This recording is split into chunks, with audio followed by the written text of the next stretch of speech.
Good morning to all of you. Myself Midul Trivedi. Now we will discuss about what are the way forward for the anti detention law. तो anti detention law में क्या क्या way forward हो सकते हैं ये हम अपना डिस्कशन करेंगे. So we will start what are the way forward related to the anti detention law. तो हम स्टार्ट करते हैं कि एंटी डिटेंशन लॉ में वे फॉरवर्ड क्या क्या हो सकते हैं. तो हम देखते हैं. तो अगर हम यहाँ पे समझे वे फॉरवर्ड मतलब क्या हुआ कि अब हम इसमें क्या कर सकते हैं. समझ लीजिए कि आप एक ऐसे लिखिए, उसका कंक्लूजन क्या होगा. तो अभी तक की जो हमने पढ़ा एंटी डिटेंशन लॉ में, डिफेक्शन लॉ में, तो इसमें एंटी डिटेंशन लॉ में हमने ये बहुत सारी टॉपिक्स के ऊपर बात करी.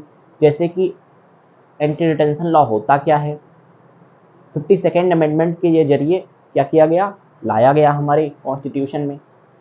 तो अमेंडमेंट हुआ, एंटी डिटेंशन लॉ आया, तो इसके मेरिट्स के बारे में हमने डिस्कशन किया, डिमेरिट्स के बारे में डिस्कशन किया, एंटी डिटेंशन लॉ होता क्या है ये हमने देखा, और भी कुछ उसकी कंडीशन क्या होती हैं जिसके जरिए एंटी डिटेंशन लॉ लागू होता है ये हमने देखा. तो एंटी डिटेंशन लॉ से रिलेटेड हमने कई सारी चीज़ें देखी. जैसे हम कोई ऐसे लिखे तो उसका जो कंक्लूजन होगा वो क्या होगा, it is called way forward. तो यहाँ पे जब यूपीएससी में जब लास्ट में हम कोई भी आंसर लिखते हैं तो उसके 3 पार्ट्स होते हैं. कौन से 3 पार्ट हैं, तो मैंने बहुत बार बताया है. पहला पार्ट होता है इंट्रो, और इंट्रोडक्शन. पहला पार्ट है इंट्रोडक्शन. जैसे अगर एंटी डिफेक्शन लॉ से रिलेटेड कोई भी बात पूछी जाती है, यूपीएससी मेंस में कोई भी क्वेश्चन इससे रिलेटेड आता है, तो हम वहाँ पे क्या करेंगे, थोड़ा सा डिफेक्शन बताएंगे कि क्या होता है, और फिर बताएंगे कि by applying the anti detention law we can remove the situation of defection. तो हम जो डिफेक्शन है उसको क्या कर सकते हैं, रिमूव कर सकते हैं. तो हम थोड़ा सा इंट्रो दे सकते हैं डिफेक्शन के बारे में थोड़ा सा बता करके, फिर इसको रिमूव करने के लिए एंटी डिटेंशन लॉ लाना चाहिए, ये हम इंट्रोडक्शन में लिख सकते हैं. फिर क्या हम लिखेंगे, फिर हम अपने टॉपिक पे आएंगे. फिर जैसे मान लिया कि बॉडी पार्ट में मेन चीज़ लिखनी है जो कि पूछी गई है, बिल्कुल. तो उसमें हम ये देखेंगे, जैसे अगर कहा जाता है मेरिट्स बताइए या डिमेरिट्स बताइए, या इशू रिगार्डिंग द, बात वही है डिमेरिट्स. तो या कौन कौन सी ऐसी कंडीशन है जिसमें क्या होता है कि एंटी डिटेंशन लॉ लागू होता है, तो वो सारी चीज़ें हम बॉडी पार्ट में लिख सकते हैं. अब फिर हमने बहुत सारी बातें करी, किसी टॉपिक के ऊपर हम बहुत सारी बातें करें और उसके बाद करना क्या चाहिए वो हमको पता ही ना हो, तो वे फॉरवर्ड अगर यहाँ पे पूछा जा रहा है तो अपने मन से वे फॉरवर्ड नहीं देंगे कि कुछ भी एज्यूम करके दे दिया. ऐसा नहीं, हमारे पास उसके लिए क्या होना चाहिए, क्योंकि यूपीएससी फैक्ट मांगता है, मतलब जो हमने कहा तो उसके लिए कोई प्रूफ होना चाहिए. प्रूफ क्या हो सकता है, तो प्रूफ के रूप में हम यूज़ कर सकते हैं किसको, हम यूज़ कर सकते हैं जो वेरियस केसेस अराइज हुए हैं कहाँ पे, कोर्ट में, तो उनके जजमेंट को यूज़ कर सकते हैं. कोई ऑर्गेनाइजेशन या कोई कमीशन है, उसने कोई सजेशन दिया है, कोई पॉपुलर कमीशन है उसने कोई सजेशन दिया है, उस कमीशन की सजेशन को हम यूज़ कर सकते हैं. या कोई मैगजीन वर्ल्ड पॉपुलर अगर हो, उसमें कोई सजेशन दिया गया है तो उसको हम यूज़ कर सकते हैं. तो वेरियस कंडीशंस के थ्रू हम क्या कर सकते हैं, अपना कंक्लूजन लिख सकते हैं.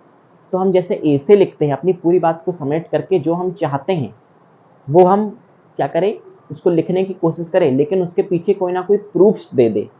कंक्लूजन बहुत बड़ा नहीं रहेगा, जैसे कि 250 वर्ड्स में ही हमको अपना आंसर लिखना भी होता है. तो हम यहाँ पे क्या करेंगे, वे फॉरवर्ड या कंक्लूजन में हम क्या लिख सकते हैं. तो अगर हम यहाँ पे बात करें अकॉर्डिंग टू कोर्ट के अकॉर्डिंग क्या होना चाहिए, प्रेसिडेंट और governor should have final authority in the matter of defection law और एंटी डिटेंशन लॉ. यहाँ पे ये है कि कोर्ट ने एक बार कहा था, दिनेश गोस्वामी केस अराइज हुआ था, तो दिनेश गोस्वामी केस में कोर्ट ने ये कहा था, ये जजमेंट दिया था, तो ये हम लिख सकते हैं according to the court in Dinesh Goswami case क्या हुआ था यहाँ पे कि कोर्ट ने कहा था कि सेपरेशन ऑफ पावर का यहाँ पे मुद्दा है। अगर सारी की सारी पावर किसको दे दी जाए, स्पीकर को ही दे दी जाए डिफेक्शन लॉ में या एंटी डिटेंशन लॉ में, तो क्या होगा यहाँ पे सेपरेशन ऑफ पावर का फिर मतलब क्या रह जाएगा। तो इसीलिए क्या हुआ कि प्रेसिडेंट या गवर्नर को ये क्या करनी चाहिए, पावर देनी चाहिए कि वो एंटी डिटेंशन लॉ में क्या करे, कोई भी जजमेंट के लिए जाए। तो प्रेसिडेंट या गवर्नर को पावर देनी चाहिए अकॉर्डिंग टू द कोर्ट, ये हम लिख सकते हैं। और इसके लिए हमारे पास प्रूफ क्या है, तो दिनेश गोस्वामी केस, ये हमारे पास क्या है, प्रूफ है। यहाँ पे प्रूफ क्या है, तो प्रूफ है केस अराइज हुआ था, दिनेश गोस्वामी केस, ये हमारे पास क्या है, प्रूफ है। फिर क्या हो सकता है, अगर हम देखें तो whip should be limited, whip should be limited. अब जिसने अच्छे से पढ़ा है वही समझ पाएगा। यहाँ पे कहा गया है कि विप शुड बी लिमिटेड, यानी कि क्या है कि विप की जो पावर है या विप का जो यूज है वो हम क्या कर दे, लिमिटेड कर दे। चिंता न करिए, अभी हम विप अच्छे से पढ़ेंगे कि विप होता क्या है। विप का मतलब होता है कि ये ब्रिटिश कॉलोनी से आया है विप। विप का मतलब होता है कि एक ऐसा एमपी और एमएलए पूरी पॉलिटिकल पार्टी में से जो क्या करेगा, जब भी कोई ऐसी बात होगी, किसी को बतानी होगी, कोई डायरेक्शन देना होगा, तो वो पूरी पार्टी के एक एक एमएलए एमपी तक की उसकी इंफॉर्मेशन पहुंचा देगा जब कोई इंपॉर्टेंट इंफॉर्मेशन होगी तो। ऑन विप, तो यहाँ पे कहा, एक हमने कंडीशन में जब देखा था कि एंटी डिटेंशन लॉ में कौन आ जाएगा, डिफेक्शन किसके लिए हो सकता है, कि डिफेक्शन के अंडर में कौन आ सकता है। जैसे कोई क्रिमिनल हो तो उसको, सभी क्रिमिनल थोड़ी ना हो जाते हैं, जो उस लॉ के अंडर में आएंगे, हाँ, जिन्होंने कुछ किया होगा वही क्रिमिनल होंगे। तो यहाँ पे यही है, डिफेक्शन या डिस्क्वालिफिकेशन के अंडर कौन आएगा, एमपी या एमएलए, जिसने क्या किया होगा, कुछ ऐसा किया होगा। तो उसके लिए हमने वेरियस कंडीशन समझी थी। कोई क्या करे, अपनी पार्टी को छोड़ करके दूसरी पार्टी में चला जाए, इट इज़ कॉल्ड डिफेक्शन। तो यहाँ पे क्या है, डिफेक्शन होगा, ऐसी कंडीशन में डिफेक्शन होगा। एक और कंडीशन हमने पढ़ी थी कि विप कि अगर वो डायरेक्शन को ना माने उस समय भी क्या हो सकता है, डिफेक्शन हो सकता है। तो उसी में से हमने क्या करा, कंक्लूजन निकाल लिया कि विप को हम क्या करें, विप की पावर थोड़ा सा लिमिटेड कर दे। क्यों, क्योंकि हमको थोड़ी स्टेबिलिटी भी तो चाहिए पॉलिटिकल पार्टीज़ में या गवर्नमेंट में। अगर हम स्टेबल ही नहीं होंगे तो फिर क्या होगा, स्टेबल मतलब स्थिरता, बार बार डिस्क्वालिफिकेशन ही होता रहेगा किसी भी पॉलिटिकल पार्टी के मेंबर का या गवर्नमेंट के मेंबर का, तो क्या होगा, गवर्नमेंट अच्छे से काम नहीं कर पाएगी। तो जो एमएलए या एमपी होंगे उनके ऊपर प्रेशर होगा कि हमने अगर गवर्नमेंट के अगेंस्ट हमने अपने रीज़न की समस्या को रखा या प्रॉब्लम को रखा, तो क्या होगा, तो वहाँ पे हमको डिफेक्शन के अंडर ला करके एंटी डिफेक्शन लॉ के जरिए क्या किया जाएगा, डिस्क्वालीफाई किया जा सकता है। तो ऐसी कंडीशन में, या विप की हमने कोई बात नहीं मानी, हाँ, जो कि हमको उसकी ठीक नहीं थी, तो भी क्या हुआ, उस कंडीशन में भी क्या हुआ कि उसको डिफेक्शन के अंडर में ला करके एंटी डिटेंशन लॉ के जरिए डिस्क्वालीफाई कर दिया गया। तो यहाँ पे क्या किया गया कि विप की पावर क्या कहा, लिमिटेड कर दीजिए, विप शुड बी लिमिटेड। अब इसके लिए हमारे पास क्या प्रूफ है, ये किसने कहा है, तो इसके लिए भी हमारे पास प्रूफ है according to law commission report 1999।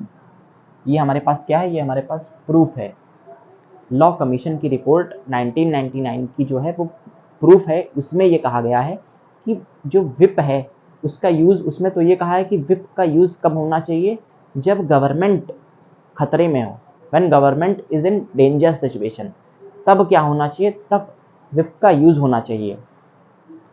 और एक और क्या प्रोस्पेक्ट हो सकता है, रेगुलेटिंग पॉलिटिकल पार्टी।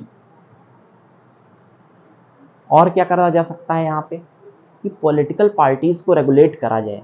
जो भी पॉलिटिकल पार्टीज़ में मेंबर आए उसके पहले से पता हो कि कौन मेंबर है, किसी को भी एमएलए या एमपी नहीं बना दिया जाना चाहिए। सिटीजन्स भी चुने तो अच्छे से चुने। तो जो मेंबर्स हैं, रेगुलेट पॉलिटिकल पार्टी में थोड़ा सा रेगुलेशन होना ज़रूरी है। तो इस तरह से हम क्या कर सकते हैं, इन 2 और 3 पॉइंट्स के जरिए ही अपना कंक्लूजन ख़त्म कर सकते हैं। क्यों? क्योंकि हमको बहुत लंबा आंसर यहाँ पे नहीं लिखना है। तो ये हो सकता है way forward. Now please take a screenshot. Thank you.